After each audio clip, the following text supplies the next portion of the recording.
Hello guys, welcome to my channel Infinity. आज की इस वीडियो में हम कंपेयर करेंगे SBI clerk and IBPS clerk की जॉब को। तो यहाँ पर आपके सामने कुछ फैक्टर्स आ रहे होंगे। हम इन सभी फैक्टर्स से इन दोनों जॉब को कंपेयर करेंगे। फर्स्ट फैक्टर है वर्क लाइफ बैलेंस, सेकंड है सैलरी, थर्ड है प्रमोशन, फोर्थ है first posting male and female की, एंड फिफ्थ है ट्रांसफ़र पॉलिसी। मैं इन सभी फैक्टर्स के बारे में आपको बता दूंगी, जिससे कि आप अपनी सिचुएशन के हिसाब से देख सकते हैं कि आपको कौन सी जॉब ज़्यादा सूटेबल है। अगर आप आईबीपीएस आरआरबी पीओ की तैयारी कर रहे हो तो गाइडली का ये काफ़ी अच्छा पैक है, ओनली फॉर 299। इसके अंदर आपको सारी टेस्ट सीरीज़ एंड आपकी स्क्रीन पे आ रहा होगा, ये सब मिल जाएगा। तो आप मेरा कूपन कोड AM12 यूज़ करके ले सकते हैं। एक बात और, आप मुझे मेरे टेलीग्राम चैनल पे भी फॉलो कर सकते हैं। वहाँ पर जो भी रिसेंट की अपडेट्स रहती हैं वो सब मैं दे देती हूँ। तो टेलीग्राम चैनल का लिंक आपको डिस्क्रिप्शन बॉक्स में मिल जाएगा, आप वहाँ से जाके ज्वाइन कर सकते हैं। पहला फैक्टर है वर्क लाइफ बैलेंस का। तो वर्क लाइफ बैलेंस एक बहुत इंपॉर्टेंट फैक्टर रहता है। तो पहला वर्किंग आवर्स की बात करते हैं तो ऑफिशियली एसबीआई क्लर्क और आईबीपीएस क्लर्क दोनों में ही 9 to 5 का ऑफिशियल आवर्स रहते हैं। बट यहाँ पर दो चीज़ें डिपेंड करती है। पहला कि आप कौन से स्केल की ब्रांच में हो।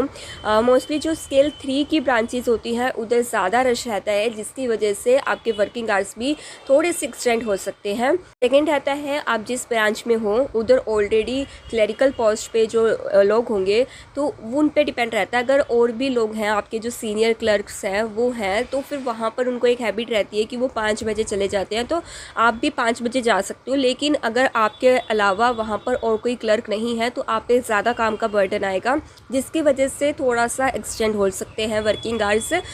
वैसे हमें अगर आईबीपीएस क्लर्क और एसबीआई क्लर्क में कंपेयर करें तो ऑब्वियसली सबको पता है जो एसबीआई क्लर्क में फुटफॉल ज़्यादा होता है, तो इसकी वजह से वहाँ पर वर्कलोड ज़्यादा होता है as compare to IBPS clerk. लेकिन टाइम टू स्टडी, तो एसबीआई क्लर्क में आपको ज़्यादा टाइम नहीं मिल पाता क्योंकि काम का ज़्यादा बर्डन रहता है, और फिर जब तुम ऑफिस से आते हो तो इतना ज़्यादा एफिशिएंटली तुम नहीं पढ़ सकते। आईबीपीएस क्लर्क में आपकी ब्रांच पे डिपेंड करता है। कई ब्रांचेस पे बहुत कम काम होता है, जो सेमी अर्बन या रूरल ब्रांचेस होती है उधर ज़्यादा काम नहीं होता एज़ कम्पेयर टू जो अर्बन ब्रांचेस होती है, तो वहाँ पर आपको ज़्यादा टाइम मिल सकता है प्रिपेयर करने का।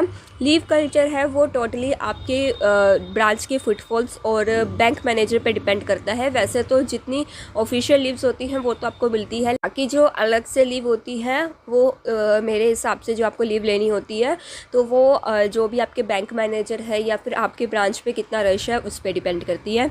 ओवरऑल वर्क लाइफ बैलेंस में एसबीआई में ज़्यादा वर्क रहता है एज़ कम्पेयर टू आईबीपीएस। तो अगर आपको आगे की तैयारी करनी है तो यहाँ पर आप आईबीपीएस को ऑप्ट कर सकते हैं। आप कौन सी ब्रांच पे जाते हो उस पर डिपेंड बहुत ज़्यादा करता है।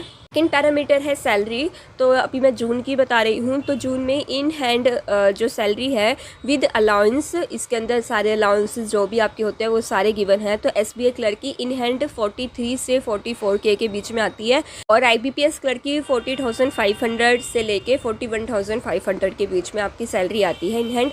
तो यहाँ पर एसबीआई क्लर्क में ज़्यादा सैलरी आती है। थर्ड पैरामीटर है प्रमोशन। तो यहाँ पर आपकी स्क्रीन पर सारे प्रमोशंस आ रहे होंगे। एसबीआई की बात करते हैं तो एसबीआई में पहला प्रमोशन ट्रेनिंग ऑफिसर का होता है, second deputy manager, third manager, fourth chief manager, fifth assistant general manager and sixth deputy general manager. कोई भी क्लर्क की पोस्ट पे, चाहे वो एसबीआई हो चाहे वो आईबीपीएस हो, आप max to max general manager की पोस्ट तक जा सकते हो, उसके आगे आप नहीं जा सकते। और उसके लिए भी आपको JAIIB और CAIIB का एग्ज़ाम क्लियर करना होता है। इंटरनल एग्ज़ाम्स होते हैं, वो एग्ज़ाम आप क्लियर करते हो तभी आप आगे स्टेज पे जा सकते हो। और एक बात और, सिर्फ पीओ ही MD लेवल तक जा सकते हैं, क्लर्क जनरल मैनेजर तक ही जा सकते हैं। नेक्स्ट आता है फर्स्ट पोस्टिंग।